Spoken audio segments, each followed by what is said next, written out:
Just before we get started, I need to do a little bit of housekeeping. If you want to see more of these kinds of videos, as well as any essay style videos that I make, I'm moving them all to a separate channel. Those of you that do watch, I really do appreciate it so much. I cannot tell you how much it means to me that you enjoyed this different style of content, but let's be honest, it isn't the majority of the people that watch this channel, so it only makes more sense to put it on that separate channel. So if you want to watch it, you can go find it, subscribe there, watch that. I'm going to try and upload about once or twice a month. But yeah, it makes more sense because that channel will be completely dedicated to that sort of stuff, and this channel can remain dedicated to the strategy game stuff, which is what the majority of people are here for. So everybody wins. It gives that content a better chance of reaching the people that are actually interested in it, and it gives this channel more of a focus that it should really have. I just got a new video on that channel right now, came out on Saturday, all about how video games make you question reality and the different ways they can make you feel. So if that sounds like something that's interesting to you, then be sure to check it out. I'd really appreciate it. And like I said, for more content of that type, be sure to subscribe to that channel. I'd really appreciate it. Okay, now onto the month of March.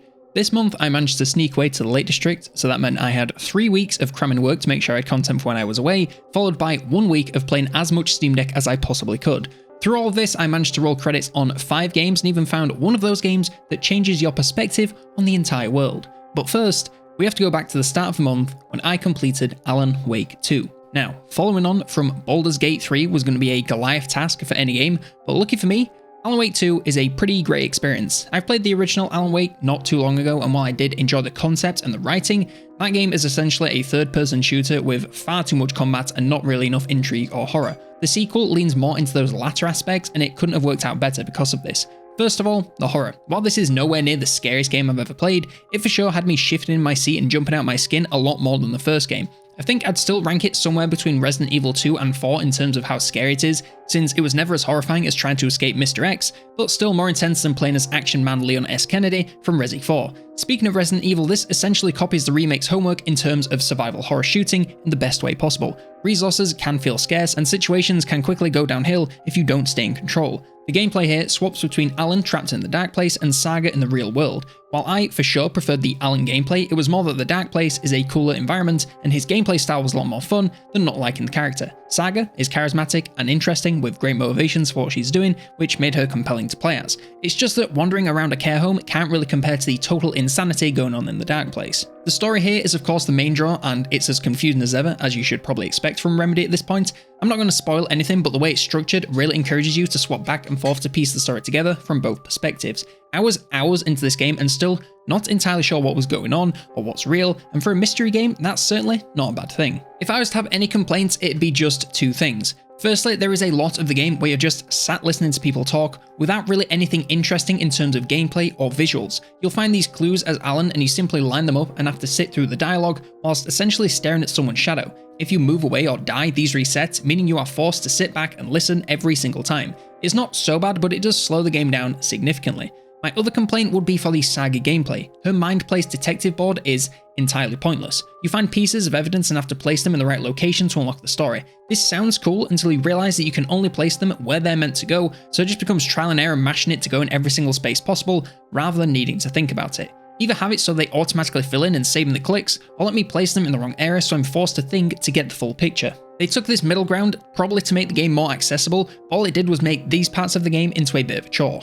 Overall though, I really enjoyed the game and it was a blast to play through, and I think an 8.5 is pretty fair. Oh, you also have to play New Game Plus to get the full story, which is essentially the same with minor differences, so actually it's an L, 1 out of 10, bad game, aka I can't really be bothered doing that just yet since I literally just finished it. And yeah, I've switched over to the standard score out of 10 since I was essentially doing that anyway. Also, I've changed my Baldur's Gate 3 score. It's a 10. If it isn't, nothing is. Anyways, after this, I took a break from all these deep narrative games and wanted to play something a little more arcadey, and Dave the Diver was perfect for this. I'd started the game before, but I fell out with it once I got jumping between too many games, so this time I locked in and focused on the story to make sure I got through it before things got too bland. Now, I have mixed feelings for this game. The first few hours are really fun, with your low-grade equipment, meaning you're forced to do shorter dives and rush gathering resources before heading back to the restaurant to try and keep up with the orders. However, later on you have high-level gear and each dive takes over half an hour, most of which is commuting between the different areas. Then you get to the restaurant and you now have staff doing the majority of the work, meaning you stand around doing bits here and there, but with a lot less urgency. Now sure, the game drops in new mechanics and characters fairly regularly, but they were always hit and miss, with none of them really changing the core gameplay loop too drastically. I think the thing that annoys me the most is you're told the diving area changes constantly, so I was expecting every dive to be a totally new terrain, but what it actually means is the layout swaps between like 3 different options, so after a while you go the exact same path every couple of dives. had on the forced waiting for objectives to progress, and I did start to feel like the game was padding its runtime just a little bit. Now, all of this being said, I did still enjoy the game, but now I've completed it, I have no real desire to go back and get 100%. I'd recommend it to any aficionado.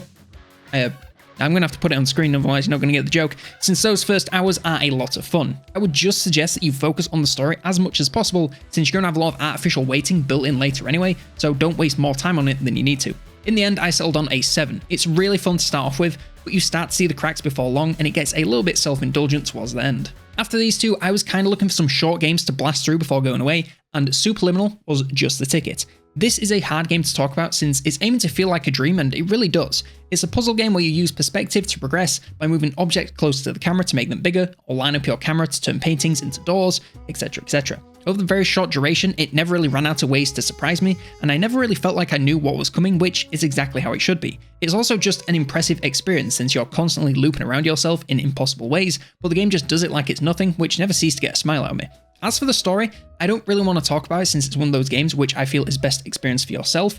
All I'll say is, you're doing this to try and wake up, and the ending was extremely uplifting and kind of motivational. If you need a bit of a boost in life, then playing this game might genuinely help. I don't really have a ton to say about this one since it's a very short experience that feels like a showcase. The total lack of rules and constantly bending reality never really got old, and even added a bit of tension here and there, which I'm not opposed to. Solid 8 out of 10. Short, yes, but very sweet. Now, after playing Alan Wake 2, I'd caught wind that one of the DLC's Control actually tied in and helps explain what Alan was up to between the two games. Now, I'd already played Control, but it was a pretty long time ago and I got it free on Epic with a graphics card. Turns out that buying the new DLC from Epic was more expensive than just buying the Ultimate Edition on Steam.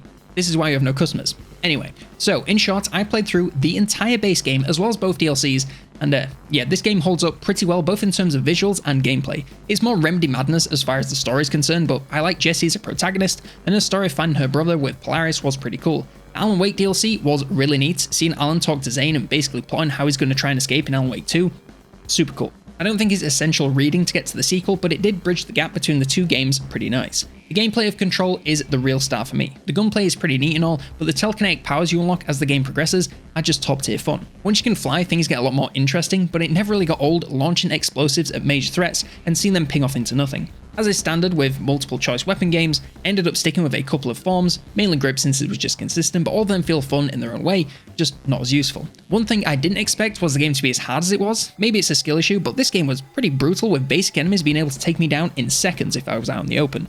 Dipping in and out of cover and using the shield was pretty essential to survival, and while I wasn't expecting it, I still enjoyed it for the most part. The one area that actually annoyed me was the boss fight for the Alan Wake DLC. That guy was super annoying, but eventually taking him down was pretty satisfying, so I can't complain too much. In the end, I settled on a 7.5. The gameplay was really fun, but the story was a little bit too confusing for my small brain to entirely understand, meaning I kind of felt like I was wandering around doing random tasks half of the time. As I said, I liked Jessie, but not as much as Alan or Saga, so she's just a point lower. And yeah, I get that the meaning of Remedy games is to be confused. You got me, Sound Like, you got me. And finally, while I was away, I decided to give Spiritfarer a go. And oh my god. I did not expect this game to have such a profound effect on me, but man.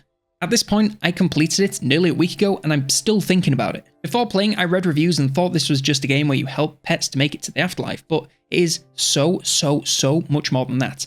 I'm really going to try to avoid spoilers here, which makes talking about why it's such a great story so hard, but while you're technically helping animals make it to the afterlife, it really is a lot more than that. You end up doing a bunch of tasks for them, and most of the time these are related to making them happy by reminding them of their lives before death or helping them find closure. These animals are also seemingly ex-people since they talk about relationships and human foods and activities. By the art style, you might think this is a pretty childish game, but there were some heavy topics covered by some of these spirits, which totally threw me off guard. I won't spoil it, but reaching the end of this game threw me a curveball that reframed the entire experience and made everything fall into place. As for gameplay, you're mostly maintaining and building up your ship, creating homes for the spirits on board, as well as different workplaces to create resources. A lot of this resource crafting did feel a bit like busy work, but a lot of the time is spent traveling around the map, so you have plenty of time to jump around doing odd jobs without feeling like you're waiting on anything. There's steady progression tied to the story, so as long as you stay on task, you should have no problem unlocking new areas and buildings to keep moving forwards. I've played just over 20 hours and I'm still want to go back and finish off those last couple of extra spirits to get full closure. Now, listen to me very carefully. I am telling you, play this game. I thought it might not be totally for me, but heard it was good, so gave it a shot. I am now giving this a 9 out of 10. The story is truly phenomenal and incredibly touching. The gameplay is plenty of fun. This is something that everyone should play, and it will probably hurt you, but in the best way possible. If you're considering it, please give it a chance. It's so worth it. And that is everything I played in the month of March. Next month, I'm going to be trying an experiment to play a new game from my backlog every single day. So my next review video might be a little bit chaotic, but hey, what's life without a little chaos? As I said, all of these video essay style videos are going to be moving to the Feeling Fictional channel. So if you want more content like this, subscribe over there. I'd really appreciate it. For now, that's all from me. So if you want more month in review videos, then maybe check out February, where I finally finished Baldur's Gate 3.